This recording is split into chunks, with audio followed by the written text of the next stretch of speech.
dari Kimaja itu terjangkit sebuah parasit. Parasit itu hidup di darah. Parasit itu sangat membahayakan jika sampai naik ke otaknya Mas Diki ini. Jika sampai parasit itu naik ke otaknya, semua pergerakan raganya akan dikuasai oleh parasit itu dan menjadi brutal ya. Dan lebih bahayanya Tuan Domogilo, parasit itu bukan cuman parasit biasa, melainkan ada yang menungganginya dari bangsa jin seperti itu. Apakah yang Kisanak semua sebutkan ataupun bicarakan itu benar-benar terjadi? Nah, tadi sih seperti ini, Tuan Bilo. Saya sempat bertanya-tanya terus ya, tapi dengan kejang-kejangnya si Mas Diki ini, saya semakin yakin bahwasanya apa yang diucapkan Kimaja itu memang benar. Lagi pula Kimaja memang memiliki pengalaman yang seperti itu. Tapi jika memang parasit itu, apalagi parasit itu ditunggangi oleh salah satu makhluk yang mengalir di dalam darah ini. Saya masuk ke raga ini tidak merasakan sedikit pun ada hal itu di dalamnya. Tapi Ponidin pun sama. Maka saya sudah sempat tanyakan ke Tuan Tabib, Tuan Bilo. Tabib Ponidin, beliau juga mengatakan raga sehat-sehat seperti ini kok dikatakan ada parasitnya. Juga seperti itu jawabannya. Apakah Kisanak semua bisa memanggilkan makhluk yang membicarakan mengenai hal itu? Kimaja, Benar. bisa, saya bisa. Silakan, mau panggil jawab ya? Iya, saya tunggu sendiri saja. Jujur saja, jika memang benar apa yang Kisanak itu bicarakan benar terjadi kepada raga ini, kenapa saya tidak bisa merasakannya? Bagaimana manusia? Apakah kau sudah mendapatkan gula belerang itu? Seperti ini, Kimaja, seperti yang telah Kimaja tadi perintahkan kepada saya, Iya. untuk menemui sebuah tabib yang kira-kira tabib itu mengetahui mengenai penyakit yang ada di raganya Mas Diki. Justru malah tabib itu tidak mengetahui, katanya raga ini sehat-sehat saja. Bagaimana mungkin? Saya yakin sekali raga dari sahabatmu ini ada masalah. Ya Tuan, tabib Ponidin mengatakan demikian. Nah ini saya sedang berunding dengan Tuan Bilo ini. Tunggu dulu, apakah tabib itu mengetahui atau sebelumnya pernah mengobati hal-hal semacam ini? Saya rasa sih belum. Nah, bagaimana dia bilang tidak ada kalau dia saja belum pernah mengobati hal-hal semacam ini? Ya, seperti ini saja. Kita diskusikan bertiga di sini biar Tuan Bilo mengetahui semua titik permasalahannya. Silakan. Mohon maaf sebelumnya. Apakah Kisanak bisa menjelaskan secara detail mengenai apa yang ada di dalam tubuh ini, biar saya bisa memahaminya? Baiklah Tuan, saya akan menerangkan kepada Tuan sebisa saya. Seperti ini, saya memang tidak mengetahui perihal tentang kesehatan suatu makhluk.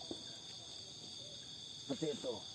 Tetapi saya ada pengalaman hal semacam ini. Persis sama tanda-tandanya seperti tubuh ini. Jadi dulu keponakan saya, si Jamiti, itu dulu pernah memegang suatu benda yang menjijikan seperti itu. Tetapi setelah beberapa hari dia memiliki gejala aneh. Dan setelah diperiksa, ternyata itu sebuah parasit. Siapa yang telah memeriksanya? Ini yang sangat disayangkan. Yang memeriksa ponakan saya sekarang sudah tidak ada. Dileburkan oleh makhluk yang jahat. Tetapi saya ingat betul, yang membuat dia sembuh adalah gula belerang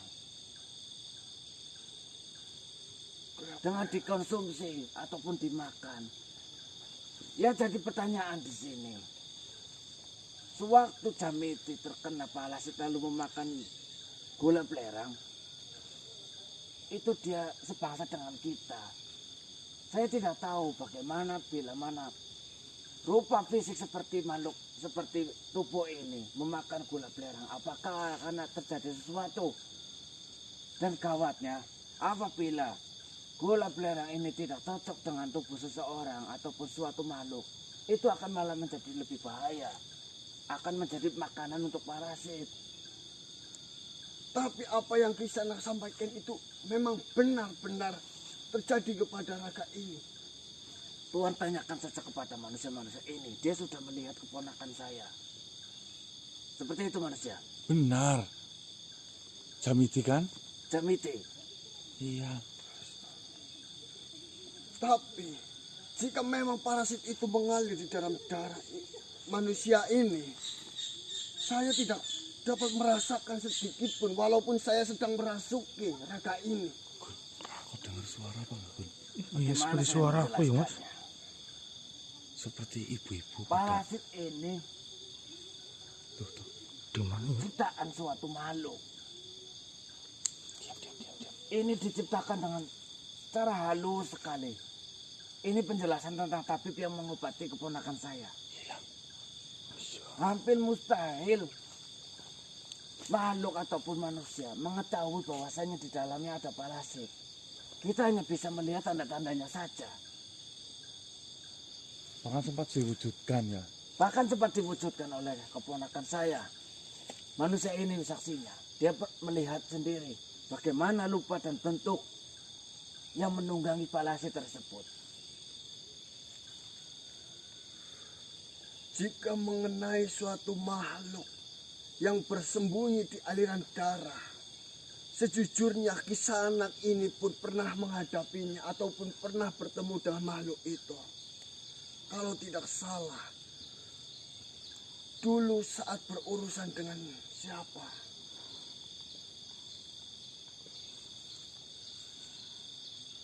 Tetapi apakah itu sejenis penyakit? Tidak, dia hanyalah sebuah mata-mata yang ditugaskan untuk memata-matai manusia ini. Nah, di sini tidak bisa disamakan, Tuhan. Saya rasa itu tidak bisa disamakan. Gawatnya, tubuh manusia ini, parasitnya sudah hampir mencapai otak. Apabila sudah memenuhi seluruh otak, manusia ini tidak akan terkendali. Dia akan menjadi buas. Lalu, apakah tidak ada cara lain untuk mengobati penyakit ini ataupun parasit yang ada di tubuh ini? Saya sudah menyebutkan 3. Apa saja itu? Tapi mustahil yang 2 ini dilakukan. Yang pertama, manusia ini harus dibunuh. Dan yang kedua, manusia ini harus dikubur hidup-hidup. Supaya parasit yang ada di dalam darahnya keluar dan bercampur dengan tanah. Dan yang ketiga yang saya sebutkan tadi, gula belerang. Tapi di sini apakah sudah benar-benar dipastikan bahwasanya penyakit yang diderita oleh manusia ini itu sama dengan yang diderita oleh saudaramu itu? Nah, sampai saat ini manusia ini pun tahu. Kita belum bisa memastikan apakah parasitnya itu sama atau tidak. Tetapi dari gejalanya dan bau darahnya itu sama. Seperti itu, Tuhan. Baiklah. Saya berterima kasih atas informasi mengenai hal ini. Saya akan mendiskusikan permasalahan ini dengan para sahabat yang lain. Saya pun akan mencari informasi. Siapa tahu para sahabat yang lain lebih paham mengenai hal ini. Begini saja. Saya yakin tabib yang menyembuhkan keponakan saya memiliki keturunan ataupun murid yang menurunkan ilmu-ilmu dari tabib tersebut. Saya akan cari murid ataupun anak dia. Baiklah, silakan. Saya berterima kasih kepada Kisanak mau membantu Kisanak-Kisanak ini semuanya. Tapi saya mohon Tuhan,